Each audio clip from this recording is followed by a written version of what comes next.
다 같이 마음의 고백으로 같이 고백할까요? 나는 여호와로 말미암아 즐거워하리로다. 예, 아멘. 예, 나는 여호와로 말미암아 즐거워하리로다. 아마 이것이 하나님이 저와 여러분을 창조한 목적이 아닌가 이런 생각을 갖습니다. 하나님께서 저와 여러분을 창조하실 때에는 하나님 한 분만으로 즐거워하도록, 감사하도록, 기뻐하도록 그렇게 그러한 존재로 창조하셨으리라고 생각합니다. 그리고 오늘 말씀 또한 그러한 말씀인 것이죠.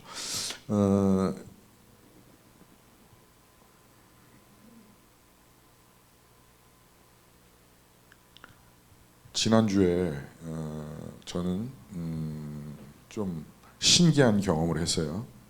신기한 경험을 하고 났는데 한간에 또 이런 지금 세대에 이런 이야기들이 돌고 있다고 그러더라고요. 세간에 물론 이제 지금 시대가 좀 늦게 결혼하고 과거보다 많이 늦게 결혼하죠. 필리핀 같은 경우만 해도 10대 후반에 결혼하는 젊은이들이 많고 20대 초반에 결혼하는 젊은이도 많고, 근데 우리나라는 이제 뭐 40이 넘어도 정년기다 이야기할 정도로 결혼 자체가 많이 이렇게 연령이 늦어지다 보니까 당연히 보시는 바와 같이 손주들도 늦둥이처럼 이렇게 나고 또 할머니 할아버지의 나이가 과거보다 훨씬 더 많아지게 되어졌고, 그러다 보니 세간에 이런 이야기가 돌고 있죠. 또 저도 지난주에 경험을 했는데 손주가 오면 정말 기쁘죠.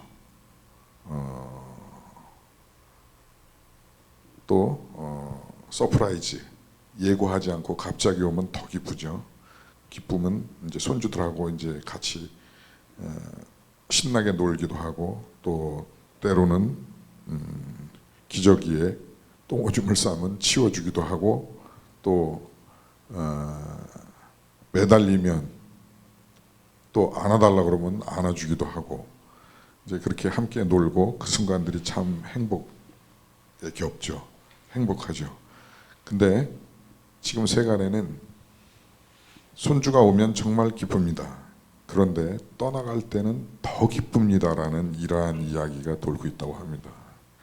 근데 제가 경험했어요. 지난주에 현관에서 문을 딱 열고 빠이빠이 잘해가 그랬는데 제 마음이 얼마나 편안하고 기쁜지 충격적이었어요. 가히. 그래서 집사람한테 그랬죠. 애들 갔는데 왜 이렇게 기쁘지? 왜 이렇게 속 시원하지? 그걸 경험했습니다. 그랬더니 지금 세간에 돌고 있는 이야기가 손주가 오면 기쁩니다. 함께 웃고 놀고 기쁘지만 또 행복하지만, 그런데 그들이 떠나갈 때는 더 기쁩니다라는 이야기가 지금 세간에 돌고 있다는 얘기죠. 마치 속담처럼 이야기가 세간에 되고 있답니다. 우리의 기쁨은 상황에 따라 바뀌죠. 세상의 기쁨은 항상 조건적입니다. 어떠한 조건이 우리에게 맞으면, 또 우리가 인정을 하게 되면, 원하는 바가 되면은 기쁘죠. 그러나 그것이 인정되지 않고 조건이 안 맞고 또 그것이 이루어지지 않거나 상황이, 환경이 원하는 대로 되지 아니하면 우리는 기쁨을 잃게 됩니다. 또 때로는 슬픔과 또 어려움을, 우리 감정들을 갖게 되는 것이죠. 그러나 오늘 본문 말씀을 통해서 우리가 알 수 있는 것은, 그러나 하나님은 기쁨의 근원이 된다는 것이죠. 상황과 환경에 있지 아니하고 기쁨의 근원이 되신다라고 말씀을 하는 것이죠. 시편 73편 25절 26절을 우리 합독합니다. 하늘에서는 주 외에 누가 내게 있으리요 땅에서는 주밖에 내가 사모할이 없나이다. 내 육체와 마음은 쇠약하나 하나님은 내 마음의 반석이시요 영원한 분깃이시라. 아멘. 아멘. 예, 아삽이 아마 10편 73편부터 83편까지 아삽의 시로 기억되는데, 아삽은 기억하기를, 아삽은 예배 인도자죠. 찬양 인도자였죠. 예배하는 사람이고 예배를 인도하는 사람이었는데, 그는 이렇게 고백합니다. 하늘에는 주 외에 누가 내게 있으리요 땅에서는 주밖에 내가 사모하리가 없습니다라고 고백하고, 내 육체와 마음은 쇠약하나, 아삽이 아마도 나이 지극해서 또 어쩌면 하나님 앞에 가기 직전에 이 고백을, 이 시를 썼는지도 모르겠어요. 내 육체와 마음은 쇠약하나 하나님은 내 마음의 반석이요 영원한 분깃이니라, 이렇게 고백하고 있습니다. 이 아삽의 시를 우리 가운데 텍스트로, 하나님 말씀으로 주신 것은 하나님만이 참 만족이고 유일한 소망이다라는 것을 말씀해 주시는 것이죠. 그리고 아삽의 절대적인 이 고백은 곧 우리의 고백이어야 한다라는 것을 주님은 저와 여러분에게 말씀하시는 것이죠. 하늘에서도 또 땅에서도 우리가 사는 이 어떤 것에서도 우리의 만족의 대상이 있을 수 없다는 것이죠. 그래서 솔로몬 왕은 모든 영화와 부귀와 돈과 명예와 재산을 다 가지고 있었지만, 그는 곧 고백할 때에, 그도 역시 고백할 때에 모든 것이 헛되고 헛되다라고, 다 가져봤으나, 다 누려봤으나, 그러나 모든 것이 헛되고 헛되다고 이야기하는 것이죠. 그래서 아삽은 이 땅에서 하늘 위나 땅 아래에 있는 것이나 이 땅에 있는 모든 것 중에 참 만족은 오직 하나님뿐이다라고 말씀을 하는 것이죠. 결국 우리가 의지해야 될 것은 전능하신 하나님, I'm strong, 오늘 찬양에도 있듯이 하나님, 강하신 하나님 한 분인 것이죠. 이 땅에 누가 강합니까? 일각에서는 공화당이, 일각에서는 민주당이 옳고 강하다고 이야기하지만, 그것은 항상 변화가 있는 것이죠. 절대적인 것이 아니라는 것이죠. 우리나라도 마찬가지고, 이념과 이데올로기도 마찬가지고, 또 이 땅에서의 재물도 마찬가지고, 또 이 땅에서의 사는 삶과 감정도 역시, 환경도 마찬가지라는 것이죠. 요한복음 4장 13절 14절은 그래서 이렇게 기록하고 있습니다. 같이 함께 봅니다. 합독합니다. 이 물을 마시는 자마다 다시 목마르려니와 내가 주는 물을 마시는 자는 영원히 목마르지 아니하리니.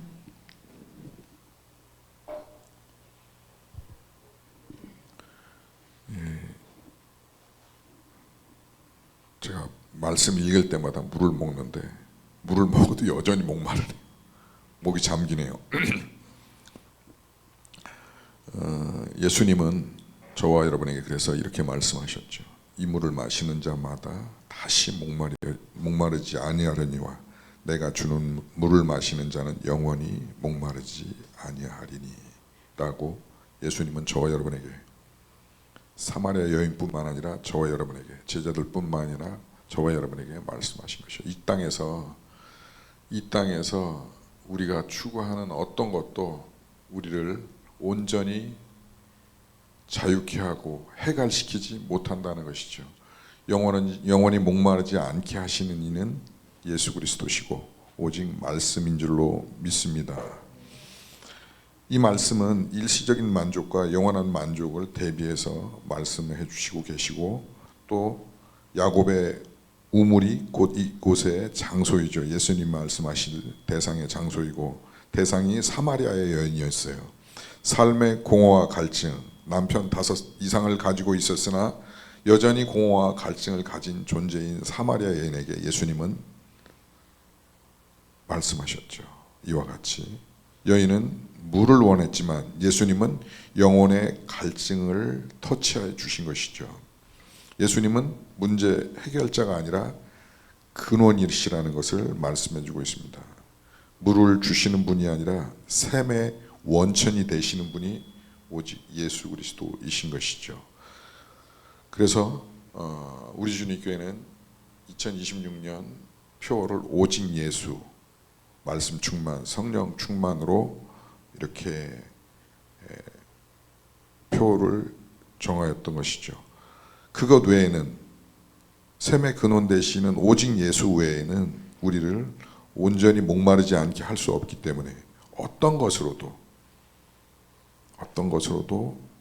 온전한 해갈이 될 수 없고, 또 그것은 곧 성령 충만과 말씀 충만으로 인해서 되어질 수 있다라는 것이죠. 지난주에도 짐 엘리엇에 대해서 이야기를 했는데, 짐 엘리엇이 고백한 내용이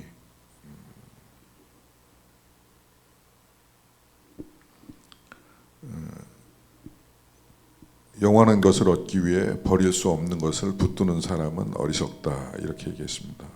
좀 더 직역한다면, 잃을 수 없는 것을 의역한다면, 이것을 좀 더 의역한다면, 잃을 수 없는 것을 내려놓고 절대 잃을 수 없는 것을 얻는 사람은 결코 어리석지 않다. 지혜로운 자는 없어질 수밖에 없는, 잃어버릴 수밖에 없는 그것을 내려놓고 절대 잃어서는 안 되는, 잃을 수 없는 그것을 얻는 사람이 지혜자다, 이렇게 이야기했고, 짐 엘리엇은 29세 선교지에 가서 29세의 젊은 나이에 순교하게 된 것이죠. 그는 그러한 믿음과 신앙으로 가장 험악한 지역에 가서 예수 그리스도를 증거하다가 잃을 수밖에 없는 것을 내려놓고 절대 잃을 수 없는 것을 얻은 지혜로운 믿음의 사람이었던 것이죠.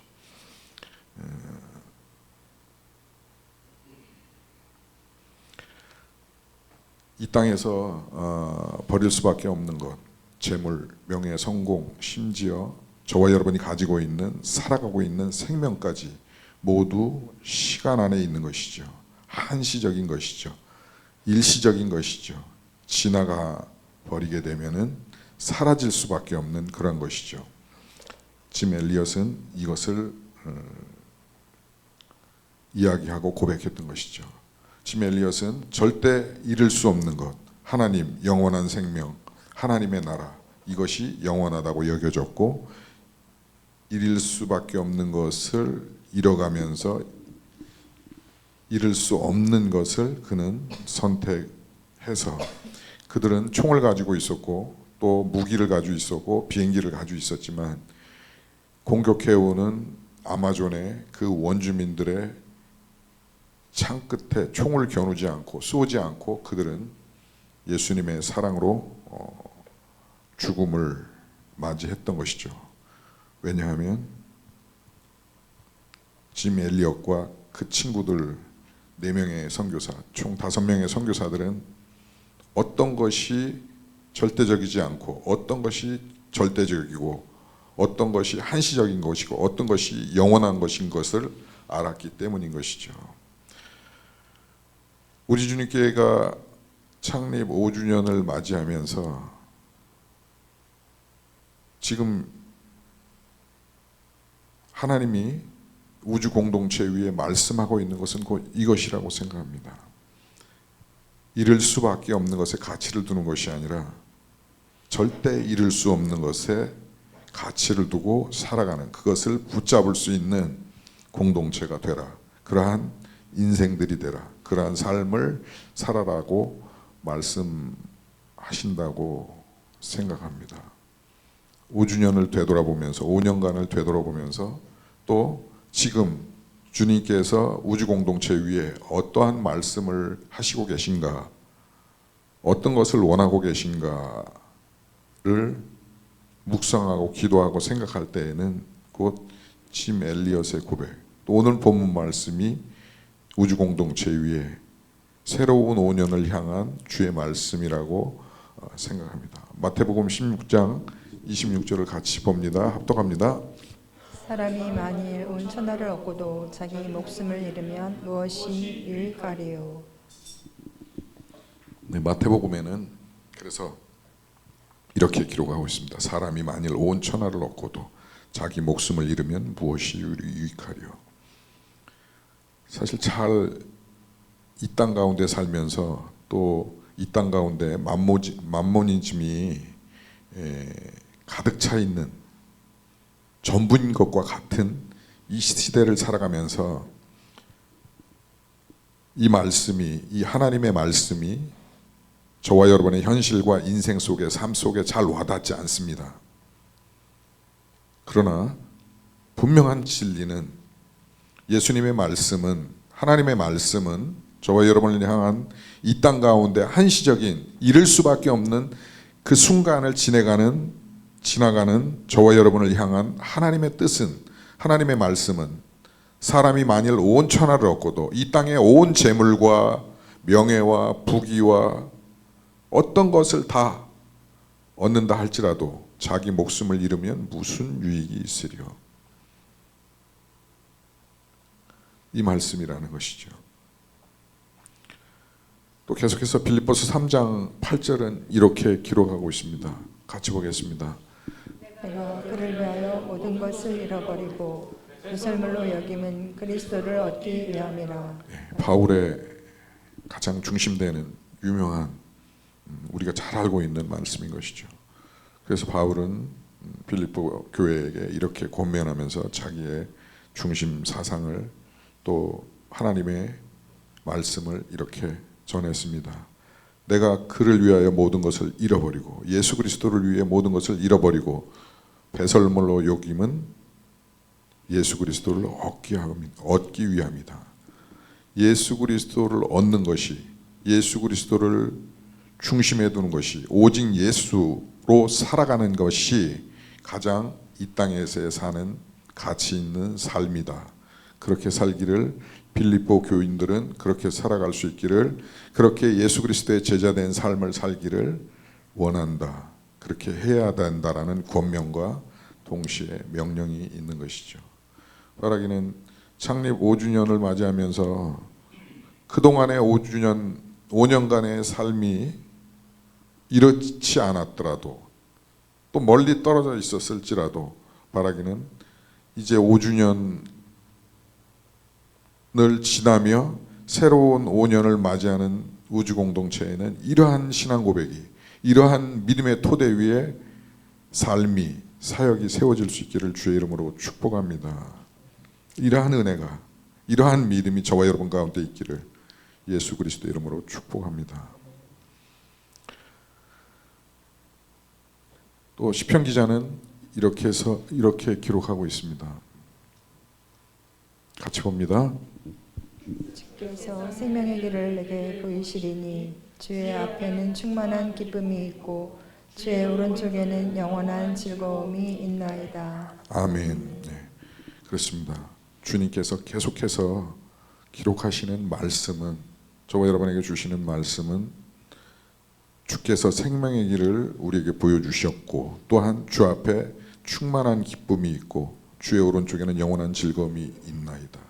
오직 예수 그리스도 앞에만, 십자가 안에만, 하나님 앞에만, 하나님에게만 우리에게는 영원한 즐거움이 있다라고 말씀하시고 있는 것이죠. 바라기는 이것이 우리의 인생의 태도요, 믿음이요, 삶의 현실이요, 인생을 살아가는 목적 자체가 되어질 수 있기를 주의 이름으로 축복합니다.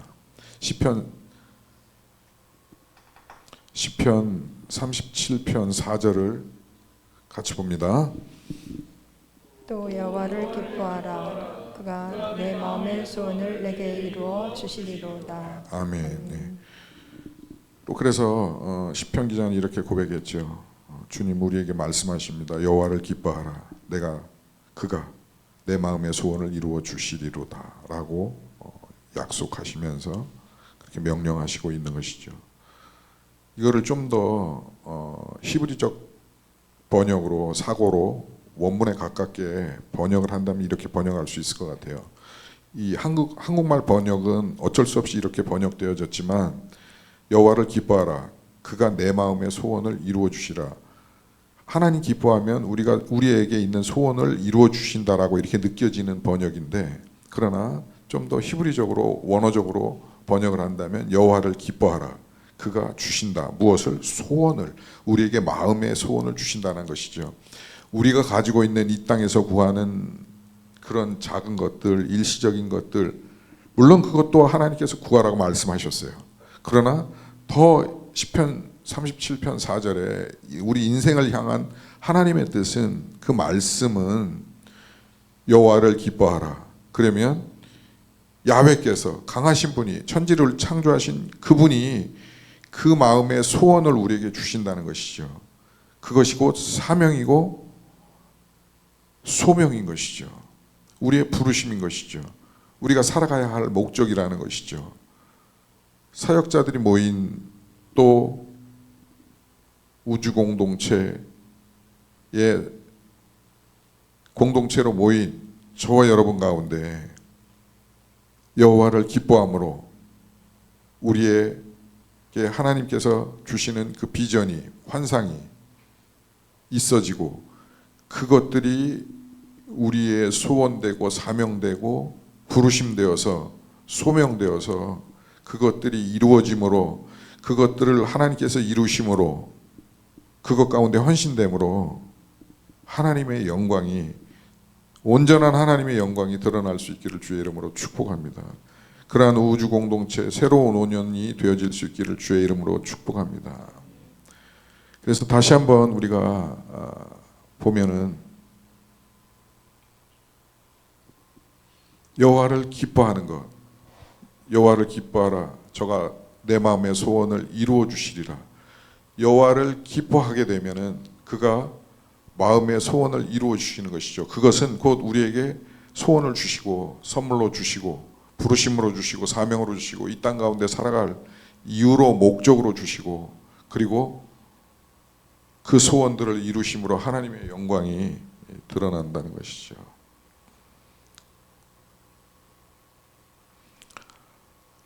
그래서 시편 기자는 또 이렇게 말씀하고 있습니다. 같이 봅니다.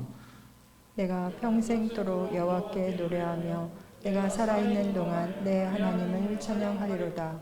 나의 기도를 기쁘게 여기시기를 바라나니 나는 여호와로 말미암아 즐거워하리로다. 아멘. 아멘. 예, 그래서 오늘 본문 말씀에 시편 기자는 이렇게 고백했습니다. 내가 평생토록 여호와를 노래하겠습니다. 내 사는 인생의 태도가 오직 하나님을 예배하는 것이고 하나님을 노래하는 것이고, 또 내가 숨 쉬는 동안 하나님을 예배하고 찬양할 것입니다. 또한 내가 이 땅에 있는 동안에, 하나님 보내신 삶을 살아가는 동안에 기도할 것이고 하나님을 기쁘게 여길 것입니다. 하나님을 기쁨으로, 나의 기쁨으로, 즐거움으로 살아갈 것입니다. 나는 평생 숨이 붙어있는 한 하나님을 노래하겠습니다. 나는 깊은 묵상과 기도로 하나님께 기쁨이 되어 바라겠습니다. 나는 하나님 자체로 인하여 기뻐하겠습니다. 하나님만 기뻐하겠습니다. 하나님으로 인하여서 즐거워하겠습니다. 늘 그렇게 고백하겠습니다. 그렇게 살아가겠습니다. 시편 104편 33절 34절은 단순한 감정의 표현이 아니고 삶 전체의 방향을, 태도를, 삶의 양식을 재정의하고 재선언하는 것이죠. 그렇게 해서 저와 여러분 가운데 명령해 주시는 하나님의 말씀인 것인 거죠. 지금 시대 현대를 살아가는 그리스도인들에게 어떻게 살아야 하는 것인가, 아주 구체적인 태도와 목적을 말씀해 주시고 있는 것이죠. 바라기는 앞으로의 저와 여러분의 삶을 우리 모두가 언제일지 알 수 없고 기약할 수 없지만 그때까지 주님 부르실 때까지 여호와를 노래하고 찬양하고 오직 하나님만 기뻐하고 즐거워하는 그러한 삶이 저와 여러분들 가운데 있어지기를 주의 이름으로 축복합니다. 그것이 참 복이고 그로 인해서 주의 우리에게 주신 부르심과 사명이 완성되어지고 이루어지고 그 비전들이 이루어지고 이루시고 하나님의 영광을 드러내실 것을, 그것 가운데 저와 여러분이 사용받을 것을 믿습니다. 그러한 우리 주님교회 공동체가 우리 주님교회가 되어질 수 있기를 주의 이름으로 축복합니다.